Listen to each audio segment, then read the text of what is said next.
warahmatullahi wabarakatuh. Innal hamdalillah nahmaduhu wa nasta'inuhu wa nastaghfiruh wa na'udzu billahi min shururi anfusina wa min sayyiati a'malina. Man yahdihillahu fala mudilla lahu wa man yudlil fala hadiya lahu. Asyhadu an la ilaha illallah wahdahu la syarika lah wa asyhadu anna Muhammadan abduhu wa rasuluh la nabiyya ba'dah. Qala Allah ta'ala ya ayyuhalladzina amanu taqullaha haqqa tuqatih wa la tamutunna illa wa antum muslimun. Ya ayyuhan nasu taqu rabbakumul ladzi khalaqakum min nafsin wahidah wa khalaqa minha zawjaha wa bassa minhuma rijalan katsiran wa nisaa'a wattaqullaha alladzi tasaaluna bihi wal arham innallaha kana 'alaikum raqiba.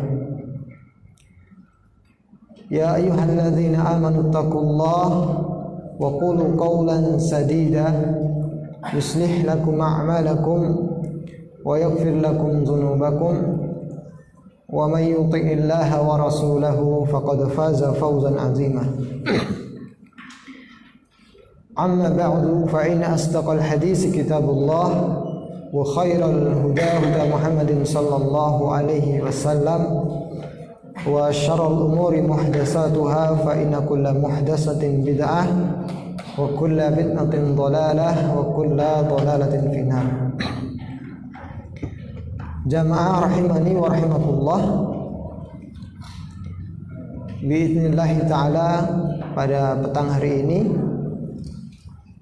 insyaallah kita akan melanjutkan membacakan kitab Syarhu Masail Jahiliyah, penjelasan tentang sifat-sifat atau perangai-perangai jahiliyah yang ditulis oleh Syekh Muhammad bin Abdul Wahhab rahimahullah, kemudian disarah atau dijelaskan oleh Fadilatul Syekh Shalih Ibnu Fauzan Abdullah Al-Fauzan hafizallahu ta'ala. Semoga Allah menjaga beliau. Jamaah rahimani wa rahimakumullah,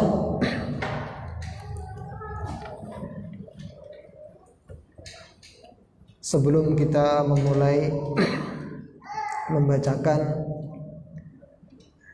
kitab ini, terlebih dahulu kita sama-sama mengikhlaskan niat, menata niat, karena niat adalah ra'sul amal. Niat itu adalah ra'sul amal, pangkal dari semua amal manusia. Tidak mungkin sebuah amal itu dipisahkan dari niat. Ketika niat seorang hamba rusak, amal itu pun akan rusak. Ketika niat itu karena Allah Subhanahu wa ta'ala, maka sekecil apapun amalan kita itu akan bernilai besar di sisi Allah Subhanahu wa ta'ala. Oleh karena itu para ulama mengatakan, di antara para ulama mengatakan, rubba amalin saghirin tu'azzimuhu niyyah. Betapa banyak amal yang kecil, saghir, kecil, ringan, tu'azzimuhu niyyah, dia menjadi mulia, dia menjadi bernilai di sisi Allah karena niatnya. Ini inti tauhid. Niat itu harus karena Allah, murni, bukan ada tendensi dunia sekecil apapun. Allah tidak sudi, Allah nggak ridho ibadah yang hanya untuk dirinya semata dikotori, dibumbui dengan niat-niat dunia. wa rubba amalin kabirin tusaghiruhu niyah, dan betapa banyak amalan yang besar, yang agung, menjadi kerdil, menjadi tidak bernilai, hina di sisi Allah Subhanahu wa taala karena niat. Oleh karena itu jamaah rahimani wa rahmatullah, jangan kita terlena di titik ini.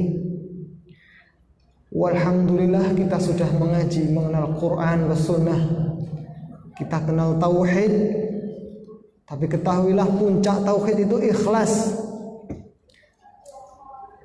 Mungkin kita tidak menyembah pohon, kita tidak menyembah kuburan, kita tidak beristighosah kepada jin-jin penunggu kuburan, jin-jin penunggu laut.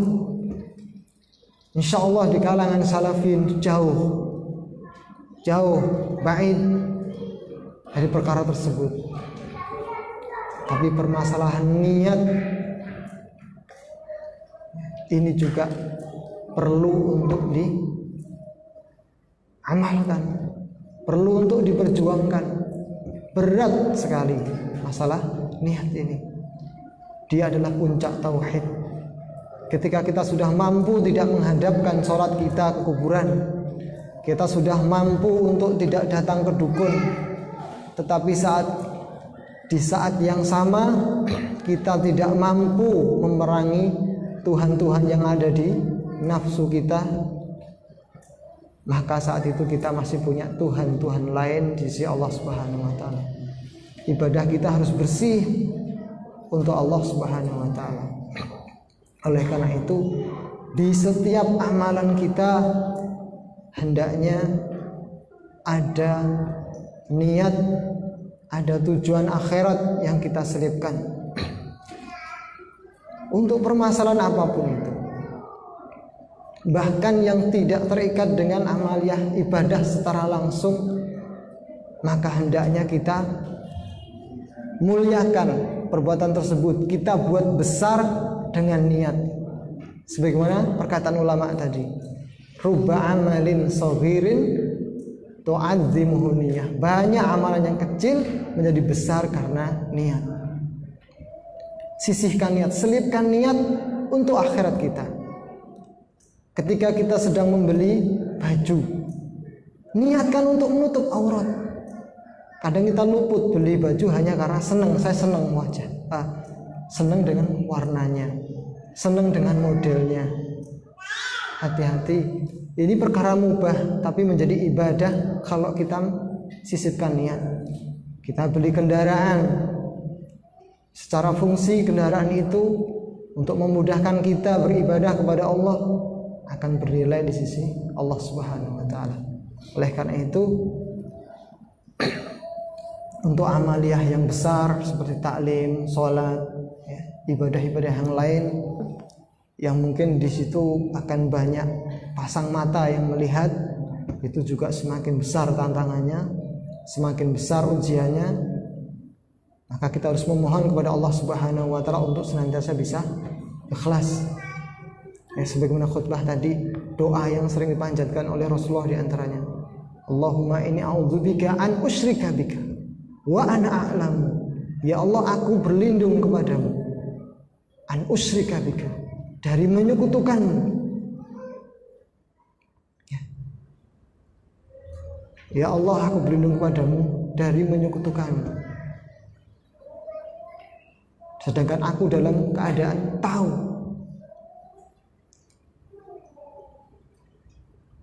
Maksudnya apa? Maksudnya kita tahu bahwasanya di dalam hati kita ada niat-niat dunia, maka ini harus kita jauhkan. Wa astaghfiruka bima la na'lamu atau la a'lamu. Dan juga kita berlindung dan untuk dijauhkan, dan kita juga meminta ampun kepada Allah Subhanahu wa taala, istighfar kepada Allah Subhanahu wa taala terhadap kesyirikan yang kita tidak tahu. Jamaah rahimani wa rahimakumullah, Ini harus selalu kita ingat-ingat, kita usahakan, karena puncak tauhid itu ikhlas, ikhwatul iman ya. Oleh karena itu Allah Subhanahu wa taala mengatakan, innallaha la yanzuru ila suwarikum wala ajsamikum. Allah itu intinya tidak melihat fisik dan rupamu, tapi Allah melihat hati. Karena di hati itulah pangkal keimanan, poros keimanan itu di hati. Kalau hati itu baik, pasti dia akan memunculkan yang baik. Dan niat itu letaknya di mana? Di hati. Tidak ada niat, tidak terletak niat yang lain kecuali di hati. Maka kita harus luruskan. Baiklah jamaah rahimani wa rahimakumullah, kita melanjutkan membacakan kitab Syarhu Masail Jahiliyah. Kita sudah masuk di permasalahan atau poin yang ke-19. Di pertemuan yang sebelumnya, di poin ke-18, sudah sedikit kita singgung permasalahan ini, yaitu permasalahan, beliau memberikan judulnya Aibus Solihina bi fi'li ba'dil muntasibina ilaihim, yaitu mencela orang-orang solih dikarenakan perbuatan sebagian pengikutnya atau sebagian orang-orang yang menisbatkan dirinya kepada orang solih tersebut. Hati-hati, ini juga termasuk perkara jahiliyah. Tanpa sadar kita sering mengatakan, oh seperti ini tuh ajarannya fulan, atau ajarannya ormas fulan, atau ajarannya yayasan fulan. Ini harus hati-hati ya, karena itu termasuk perkara jahiliyah. Jadi orang jahiliyah itu suka mencela orang solih karena perbuatan atau sebagian perbuatan dari pengikutnya. Jadi pengikutnya ada yang berbuat salah, yang kena getahnya adalah pencetusnya. Ini banyak. Jadi yang berbuat itu personnya, instansinya atau institusinya kena getahnya, itu sering. Ketika tahun-tahun politik, Masya Allah, lisan ini sangat berbahaya. Sering dua aparat negara ini dijadikan bahan omongan. Jadi kasihan saudara-saudara muslim kita yang bekerja di institusi tersebut ketika kita gegabah di dalam mensikapi atau mensifati institusi tersebut. Kita tahu sendiri ketika zaman politik antara sebutnya TNI dan Polri, kemudian ketika ada oknum yang salah, oh ancen itu polisi itu seperti itu dan seperti ini, ancen TNI itu begini dan begitu. Padahal itu perbuatan dari oknumnya. Saya pernah melihat, tapi saya yakin dari institusinya tidak mengajarkan seperti itu. Kali ini yang jadi tersangkanya, tidak apa saya sebutkan, oknum TNI. Tapi itu tidak mewakili institusinya. Tapi kadang orang itu dengan mudahnya mengatakan memang begitu. Para prajurit yang baru keluar dari pelatihan itu, apa namanya Pak? Biasanya kan baru keluar dari pemusatan pelatihan itu. Jadi di jalan raya itu ada operasi. Ini ada anak muda dengan pakai pakaiannya tanpa helm. Ketika diberhentikan malah ngelawan, terus lanjut dan tidak dikejar. Saya melihat dengan mata kepala saya sendiri. Ini kemudian jangan dengan gegabah kita mengatakan, oh iya itu memang sudah demikian itu. Prajurit-prajurit muda sudah seperti itu memang kebiasaan. Nah, Ini namanya memukul rata, gebyah uyah bahasa Jawanya. Atau ada istilah lagi antum kromo. Ini ternyata perangai jahiliyah yang sudah terjadi, yaitu mencela orang-orang soleh. Dan itu tidak terbatas pada orang-orang soleh, hanya karena perbuatan dari sebagian pengikutnya atau mungkin orang-orang yang menisbatkan dirinya kepada orang soleh tersebut. Ya. Dan juga kasus Polri, oknum Polri ya, Van. Ya. Karena setiap oknum itu pasti punya kesalahan. Tidak bisa kita pukul rata institusinya. Jangan kita meniru orang-orang kafir. Ketika ada, entah itu benar apa tidak, sebagian gerakan, apakah itu benar-benar muncul dari Islam atau dibuat, yaitu ISIS. Karena kita tidak mendalami permasalahan tersebut. Yang jelas para ulama sudah mengeluarkan fatwa mereka sesat. Tapi alamat teroris tetap disematkan kepada kaum muslimin. Kita tidak merasakan mungkin yang dirasakan oleh saudara kita di Eropa. Mereka dituduh dengan teroris hanya karena perbuatan sebagian orang-orang yang menisbatkan diri kepada Islam, menisbatkan diri kepada ajaran Rasulullah SAW, kepada khilafah. Itu terjadi. Hati-hati seperti ini. Jangan kemudian kita orang muslim juga sama, menjelekkan suatu kaum karena perbuatan dari oknumnya. Jadi kita harus melihat ajarannya. Islam itu yang dilihat adalah ajarannya, yang dicela adalah ajarannya dan perbuatannya.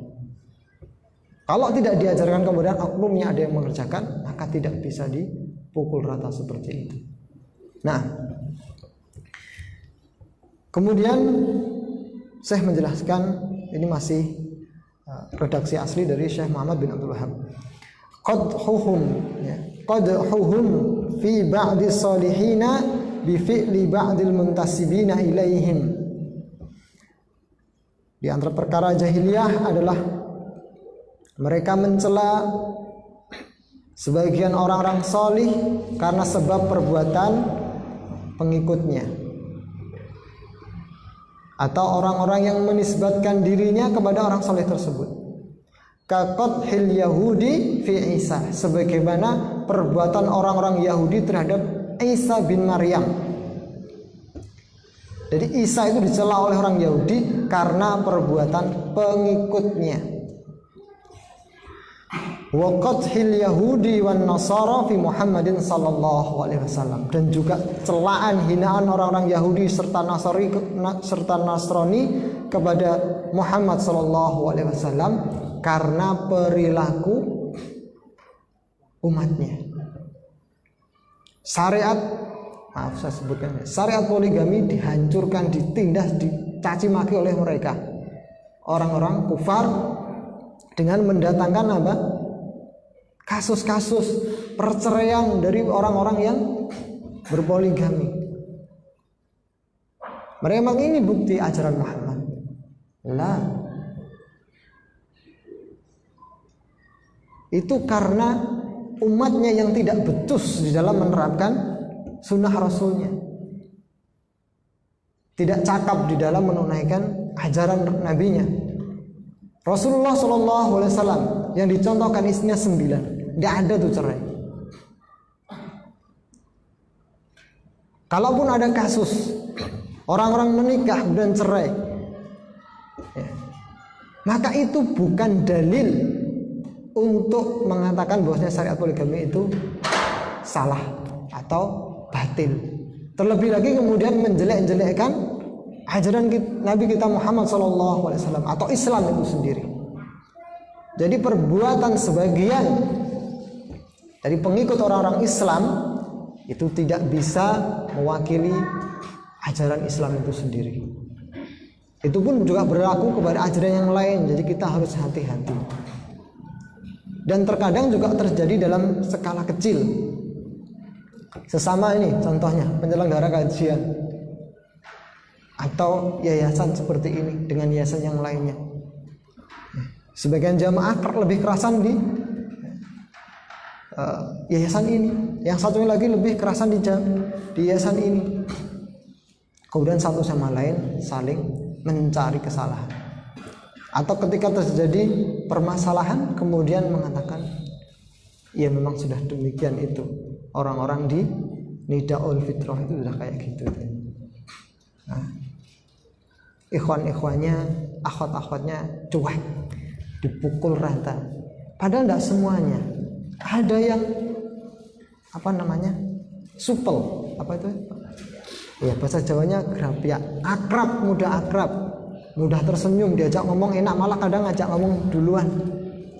Ada 1-2 yang memang tidak demikian, atau mungkin sekali, 2 kali, 3 kali, atau mungkin 5 kali dia jumpai beberapa ikhwan kok cuek, kemudian dipukul rata. Aku nggak mau ke masjid itu lagi. Kenapa? Itu orang-orangnya sombong, kecut mukanya. Orang-orangnya sombong, kecut mukanya, semuanya kena. Ya, termasuk yang mudah senyum, yang senyumnya masya Allah murah. Kasihan orang seperti ini dapat tuduhan kita. Ini dalam skala kecil ya, hati-hati. Itu termasuk sikap jahiliyah loh. Kalau kita tidak hati-hati bisa berkembang, kemudian kita menilai ya, orang-orang di luar kita dengan serampangan. Nah, sekarang kita baca syarah atau penjelasan dari Syekh Syekh Shalih bin Fauzan Abdullah Al-Fauzan hafizallahu taala. Beliau mengatakan, qadhuhum fi salihin bima yaf'aluhu ba'dul mutahaddin ilaihim.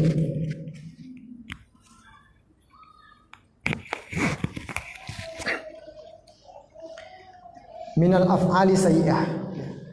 Mereka mencela orang-orang salih disebabkan perbuatan sebagian pengikutnya minal af'ali sayyi'ah, dari perbuatan-perbuatan yang buruk. Jadi memang karakter manusia itu seperti itu, Pak.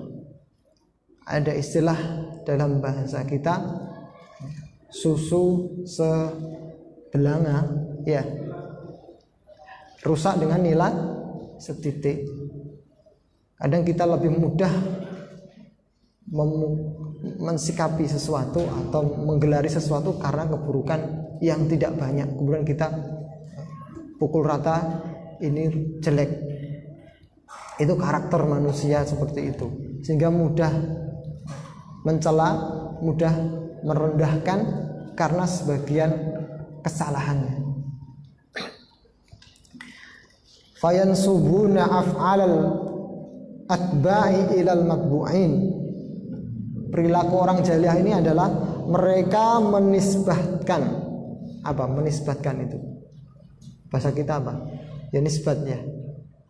Jadi mereka menyandarkan, menisbatkan perbuatan pengikut kepada yang diikuti. Jadi perbuatan jelek tadi itu yang sebenarnya tidak diajarkan oleh orang soleh itu atau orang yang diikuti, dinisbatkan kepada dirinya. Dia tidak tahu menahu, tapi dapat getahnya karena sebab perbuatan pengikutnya. Wahum min habara'un, padahal mereka itu berlepas diri dari tuduhan tersebut. Kaqathil yahudi fi Isa bin hirafi atba'ihi minas salibin. Sebagaimana celaan orang-orang Yahudi terhadap Isa bin Maryam disebabkan penyimpangan para pengikutnya dari kalangan orang-orang salibin, orang salib. Wal mutaqidina anna Allah thalithun salasah. Orang-orang salib ini mengakui bahwasanya Allah itu 3 di antara yang 3. Bingung saya. Au annal masiha huwa Allah, atau dia mengakui bahwasanya al-masih itu ya Allah. Au binullah, atau anak Allah. Jadi di dalam Nasrani sendiri itu ada sekte, ada yang mengatakan trinitas, 1 di dalam 3, 3 di dalam 1. Ada yang mengatakan ya Isa itu ya Allah, ada yang mengatakan Isa anak Allah. Jadi mereka pun juga punya sekte-sekte.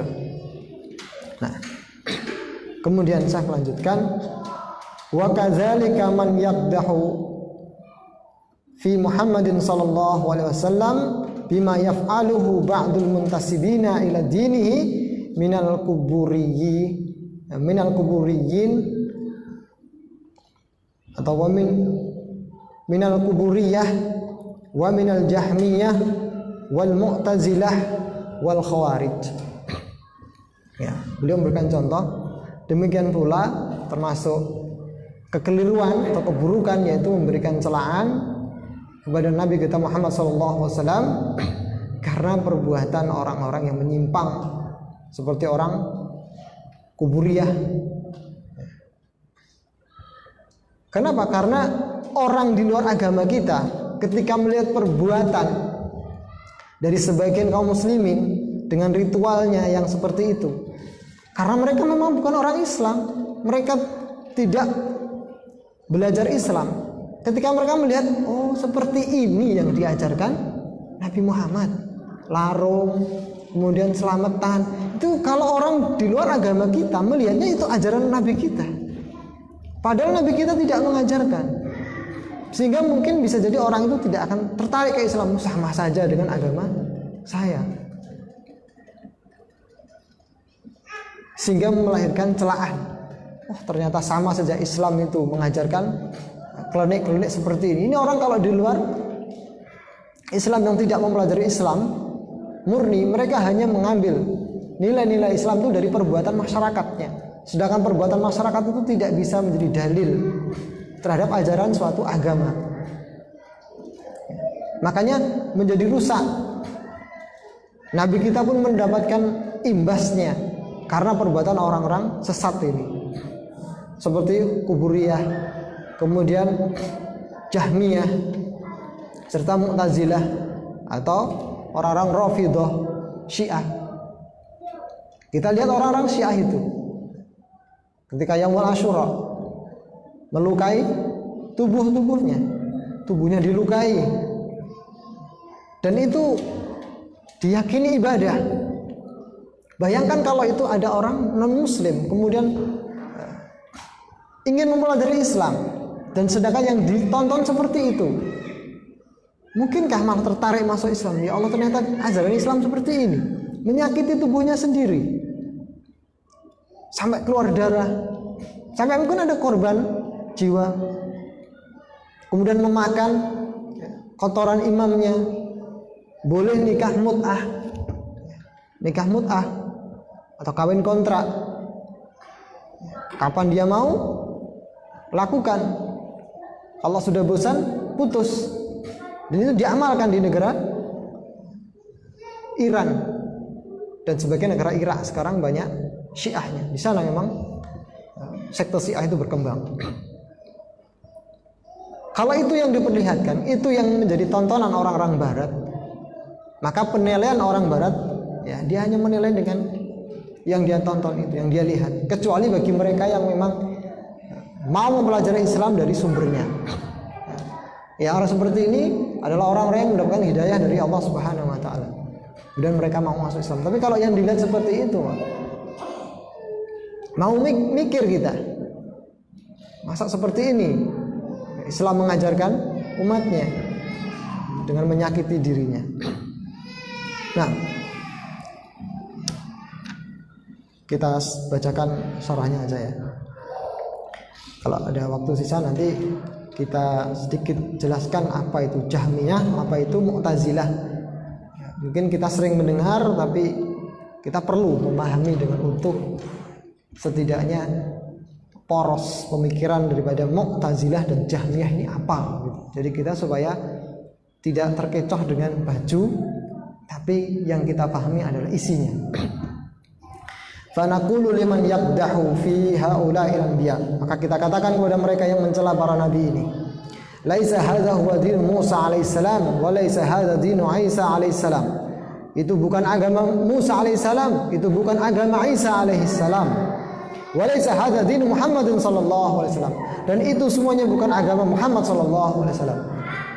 Jadi perkara-perkara yang buruk, perkara-perkara yang batil, bid'ah itu bukan ajaran Nabi kita Muhammad SAW, sehingga tidak bisa Islam itu disandarkan kepada kepada amalan tersebut, atau amalan tersebut disandarkan kepada Islam. Wa idza kana 'indal atba'i inhirafin fa innahu la yunsabu ilal asl. Apabila dijumpai penyimpangan dari para pengikut agama tersebut, maka penyimpangan itu tidak bisa disandarkan kepada sumber aslinya. Wa inna ma yunsabu ila man yasduru minhu hadha syai'. Yang benar adalah kita sandarkan perbuatan tersebut kepada pencetus perbuatan itu. Fala tu'abu risalatu Musa alaihissalam, maka tidak dicela risalah Musa alaihissalam bi annal yahuda harrafu wa baddalu wa ghayyaru. Nabi Musa tidak boleh dicela, tidak boleh dihina karena perbuatan orang-orang Yahudi berupa harrafu, yakni menyimpang, wa baddalu mengganti, wa ghayyaru dan merubah. Jadi tidak bisa disandarkan sekarang agama orang Yahudi yang sekarang ada di Israel itu tidak bisa kita sandarkan kepada ajaran Nabi Musa. Tidak bisa. Karena Musa berlepas diri dari ajaran tersebut.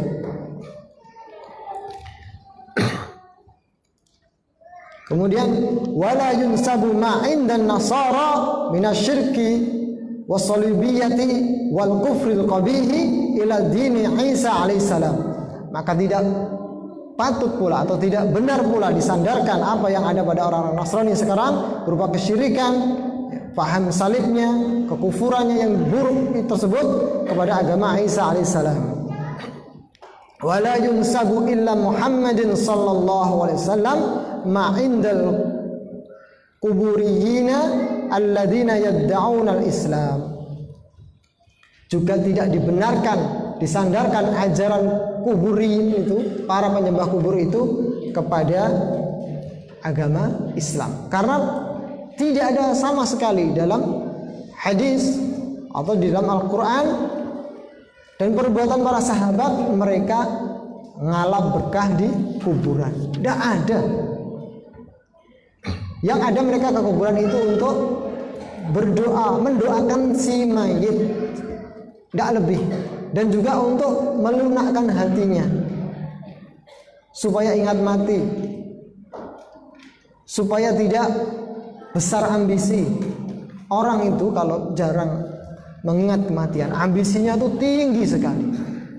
Tapi ketika dia ingat mati dengan seingat-ingatnya, kadang muncul rasa takut sehingga ambisinya pun bisa diredam. Tidak sampai mati, tapi setidaknya bisa direduksi atau diredam.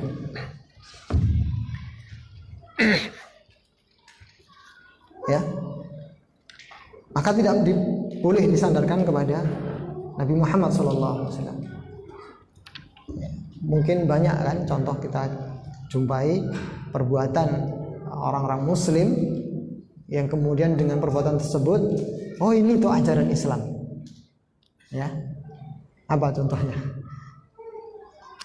Kalau orang luar melihat orang pawai gitu ya, pawai obor atau pawai lilin ketika tanggal 1 Muharram keliling desa gitu.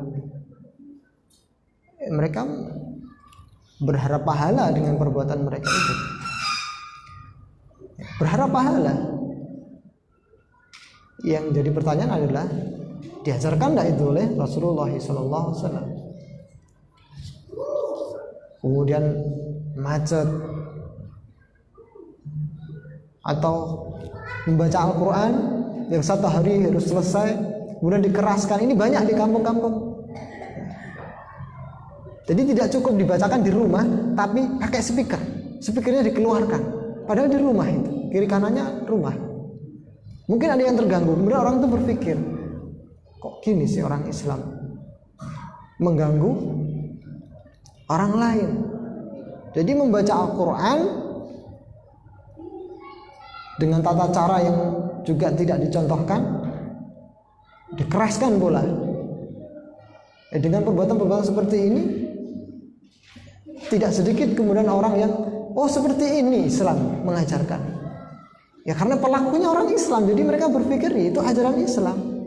Inilah bahaya daripada bid'ah. Karena orang bisa menilai agama tersebut dengan amalan itu. Ini berbahaya. Makanya kerjakan saja yang sunnah, yang sudah pasti dari bimbingan Rasulullah SAW. Karena itu sudah benar-benar dengan ilmu, dengan hikmah Allah Subhanahu Wa Taala. Kalau bid'ah yang dibuat itu kan karena pemikiran saja, anggapan baik saja, anggapan baik dari makhluk. Makhluk penuh dengan dosa, maka penilaiannya pun bisa salah dan melahirkan kerancuan-kerancuan berikutnya. Bid'ah itu akan melahirkan kerancuan-kerancuan yang dahsyat.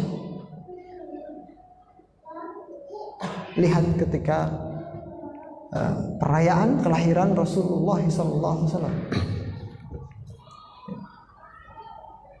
uang berhambur-hamburan. Awalnya tidak seperti itu.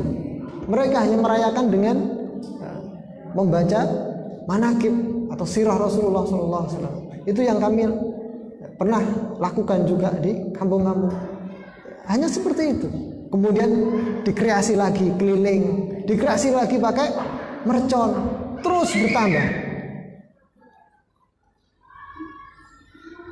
Akhirnya muncul kerancuan-kerancuan di dalam amaliyah. Nah, ini yang kita takutkan dari perbuatan bid'ah, yaitu umat menilai agama dengan perbuatan kaumnya. Waliyadzubillah. Bisa adzan terlebih dahulu. Insyaallah nanti kita sambung.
Bismillahirrahmanirrahim. Alhamdulillahirabbil alamin.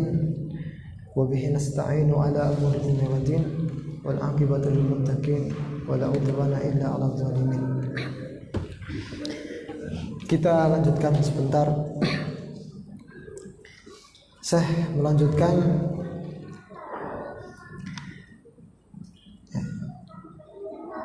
wala yansibu ila Muhammadin sallallahu alaihi wasallam ma 'inda al-quburiyyin alladhina yad'una al-islam aw al-malahadah min ar-rafidati wal batiniyah wa in tusimmu bil islam hadza la yunsabu ila dini Muhammadin sallallahu alaihi wasallam. Atau sebagian perbuatan orang-orang Rafidhah, kesyirikan, penyelenehan orang-orang Rafidhah dan orang-orang Batiniyah, itu semuanya tidak bisa disandarkan kepada ajaran Islam ya. Karena itu tidak sedikit pun mewakili ajaran Islam, tidak secuil pun, kecuali mungkin kalau ada pelakunya berjenggot, nah itu aja. Tapi perbuatannya tidak secuil pun dari ajaran Islam.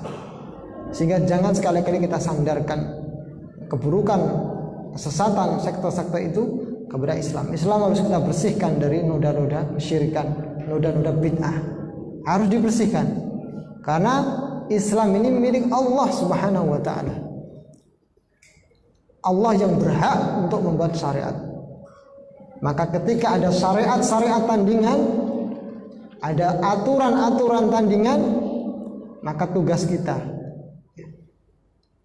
mencerahkan umat, tugas kita menyingkirkan, tugas kita mendakwahkan agama yang murni ini,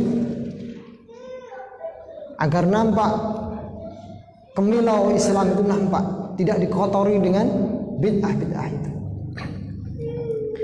Kemudian saya mengatakan innama yunsabu ila Nabi sallallahu alaihi wasallam man ittaba'ahu wa amana bih. Yang boleh disandarkan kepada Nabi Muhammad sallallahu alaihi wasallam adalah mereka orang-orang yang mengikuti Rasulullah sallallahu alaihi wasallam dengan baik. Ittiba'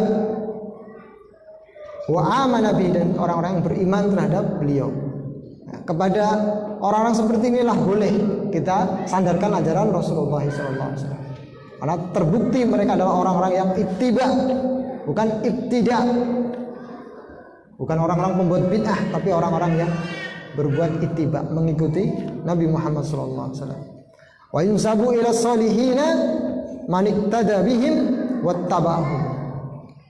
Dan kepada orang-orang solih boleh kita sandarkan. Ini ajaran Rasulullah sallallahu alaihi wasallam. Yaitu dari kalangan orang-orang solih yang mengikuti mereka dan meneladani mereka. Kama qala ta'ala was-sabiqunal awwaluna minal muhajirin wal ansar walladzina ittaba'uuhum bi ihsan radhiyallahu anhum wa radu'an. Jadi peluang menjadi orang-orang yang diridhoi oleh Allah Subhanahu wa taala dalam ayat ini masih terbuka. Allah mengatakan was-sabiqunal awwalun, dan orang-orang yang pertama kali atau sebagai perintis, sabiqunal awwalun, perintis di dalam keislaman, minal muhajirin. Kita tidak masuk di kelompok muhajirin, kita tidak masuk. Mana ada kita yang muhajirin? Tidak ada.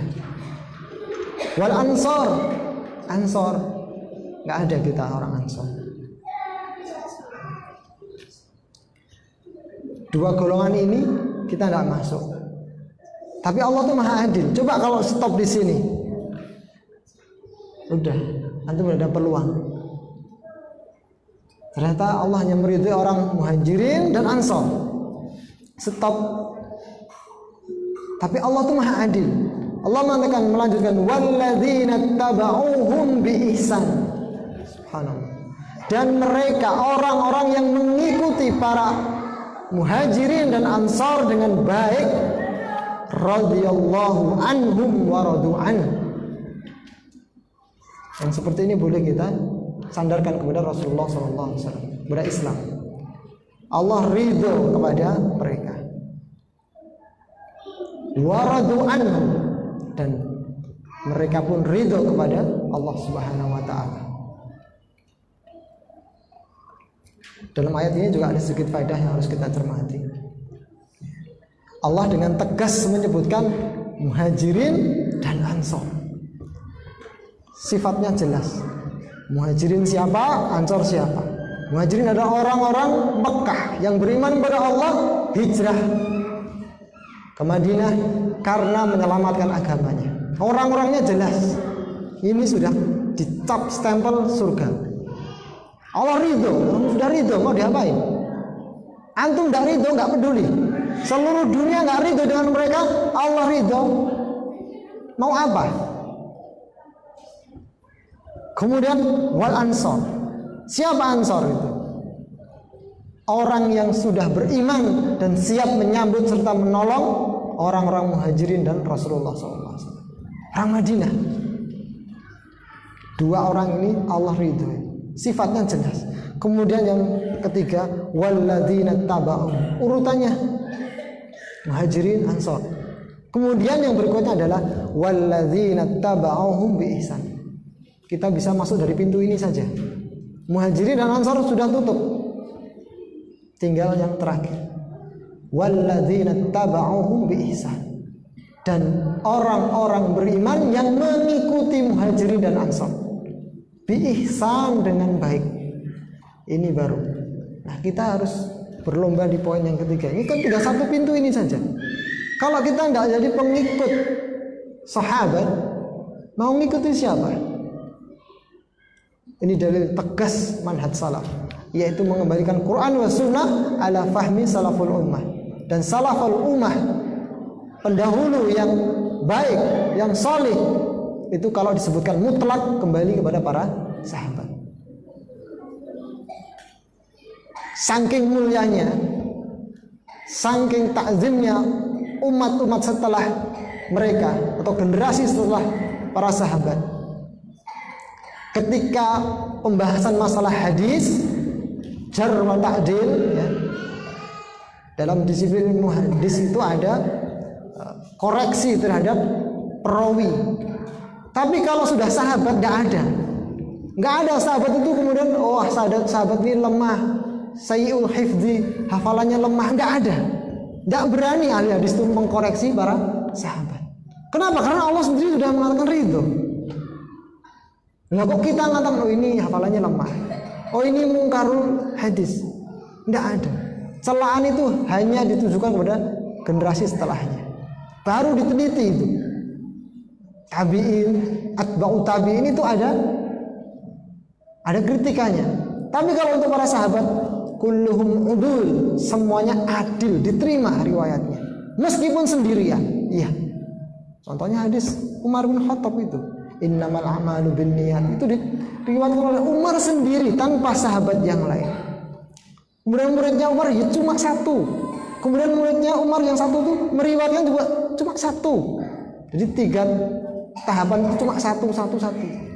Kemudian baru murid yang ketiga inilah jalur itu terpecah, muridnya mulai banyak. Nah, ini kemuliaan mereka, para sahabat, yang tidak dimiliki oleh generasi setelahnya. Kita peluangnya cuma satu ini. Jadilah pengikut mereka yang baik. Niscaya Allah akan ridho kepada kita. Percuma kita mengaku aku cinta Allah, aku ridha Allah. Silakan mengaku, tapi ada syaratnya. Ada yang tahu syaratnya apa? Ayat Qul in kuntum tuhibbunallah fattabi'uni yuhibbukumullah wa yaghfir lakum dzunubakum. Katakan wahai Muhammad kepada umatmu, jika kalian mengaku cinta kepada Allah, mencari cinta Allah, mencari ridha Allah, fattabi'u. Gimana? Qul in kuntum tuhibbunallah fattabi'uni. Ikuti aku. Jadi syaratnya, kalau kita mengikrarkan cinta kepada Allah, mencari ridha Allah, syaratnya cuma satu. fattabi'uni, ikuti Rasulullah sallallahu alaihi wasallam. Cuma satu saja syaratnya. Yuhibbukumullah, cintamu akan berbalas. Allah akan cintai kalian. Nah, jamaah rahimani wa rahmatullah. Wa qala ta'ala, dan juga firman Allah Subhanahu wa taala, inna awlan nasi bi Ibrahim lalladzina tabauhu wa hadan nabi. Dan juga firman Allah Subhanahu wa taala, sesungguhnya manusia yang paling berhak terhadap Ibrahim, maksudnya terhadap ajaran Nabi Ibrahim yang disandarkan kepadanya, ajaran Al-Hanif, Islam yang lurus ini, adalah orang-orang yang beriman kepadanya, yaitu para sahabat, wa hadan nabi, dan nabi ini. Ini dalil yang menunjukkan bahwasanya boleh kita sandarkan kebaikan dari para pengikut agama ini kepada Rasulullah SAW atau kepada para nabi, jika itu memang benar bersumber dari ajaran tersebut. Nah, ini yang bisa kami baca di penjelasan atau syarah daripada masalah yang ke-18 ini, atau ke-19 ini. Maaf. Intinya jamaah rahimani wa rahmatullah, bahwasanya termasuk sikap jahiliyah, pemikiran jahiliyah, konsep jahiliyah, yaitu suka gebiah uyah atau antem kromo gitu ya, Mas Anda. Jadi menyandarkan keburukan itu kepada pencetus pemikiran tersebut. Kalau seandainya kita menjumpai yang kemarin sempat viral, perbuatan daripada sebagian anak organisasi dari organisasi besar di Indonesia, anak organisasi dari organisasi atau ormas besar di Indonesia yang suka membuat hal-hal yang kontroversial, dengan mudah kita kemudian mengatakan intinya dipukul rata lah.